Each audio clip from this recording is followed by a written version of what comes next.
నమస్కారం. నేను మీ శ్రావ్య. దేవేంద్రుడికి పట్టిన శాపాన్ని పటాపంచలు చేసి పోయిన అమరావతిని తిరిగి ఇప్పించిన అక్షయ తృతీయ విశిష్టతను వైశాఖ పురాణం 2వ అధ్యాయంలో తెలుసుకుందాం. దేవతలకు రాజైన ఆ ఇంద్రుడు కూడా ఒకానొక సమయంలో పాపం చేసి సర్వం కోల్పోయి మేరుపర్వత గుహలలో తలదాచుకున్నాడని మీకు తెలుసా? రాక్షసుల చేతిలో ఓడిపోయిన ఇంద్రుడికి దేవగురువు బృహస్పతి చెప్పిన ఏకైక మార్గం ఏమిటి? ఈ పవిత్రమైన వైశాఖమాసంలో వచ్చే అక్షయ తృతీయ రోజున ఇంద్రుడు చేసిన ఆ అద్భుతమేంటో ఇప్పుడు చూద్దాం రండి. ఇంద్రుడి శాపం. పూర్వం ఇంద్రుడు బలిచక్రవర్తిని జయించి వస్తూ ఉతధ్యమహాముని ఆశ్రమంలోని ఆయన భార్యను చూసి మోహించి బలాత్కారం చేశాడు. అప్పుడు ఆమె గర్భంలో ఉన్న బిడ్డ ఇంద్రుడిని అడ్డుకోగా కోపంతో ఆ బిడ్డను పుట్టుగుడ్డివాడివి కమ్మని ఇంద్రుడు శపించాడు.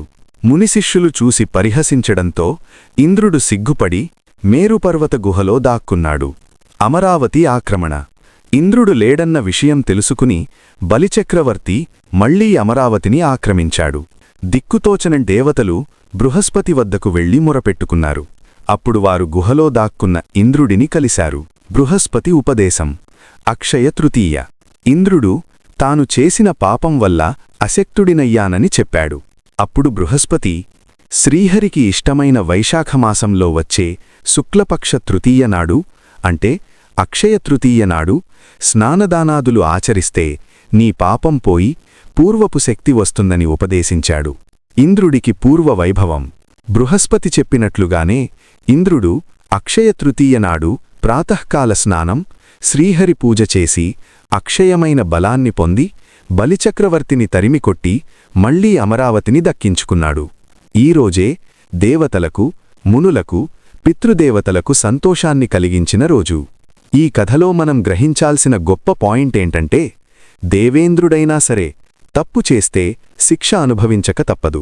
కాని పశ్చాత్తాపంతో దైవాన్ని శరణు కోరితే, అందులోనూ అక్షయతృతీయలాంటి పవిత్రమైన రోజున స్వామిని ఆరాధిస్తే ఎంతటి కష్టమైనా తీరిపోయి పూర్వవైభవం వస్తుందని ఈ కథ చెబుతోంది. అక్షయం అంటే నాశనం లేనిది. ఈ రోజున బంగారం కొనడమే కాదు బ్రో, దానం చెయ్యడం, పితృతర్పణాలు వదలడం వల్ల అక్షయమైన పుణ్యం వస్తుందని మనం ఈ జనరేషన్కి చెప్పాలి. అదీ సంగతి బ్రో. ఈ అక్షయ తృతీయ సర్వజీవులకు భుక్తిని, ముక్తిని ప్రసాదిస్తుంది. ఈ పవిత్రమైన రోజున శ్రీహరిని ఆరాధిద్దాం, తోటివారికి దానం చేద్దాం, అక్షయమైన పుణ్యాన్ని పొందుదాం. వైశాఖ పురాణంలో ఇంకా ఎన్నో అద్భుతమైన కథలున్నాయి బ్రో.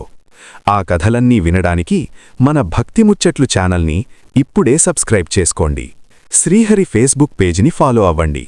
ఈ వీడియోని మీ బంధుమిత్రులకు షేర్ చేసి వారిక్కూడా ఈ పుణ్యఫలాన్ని అందించండి.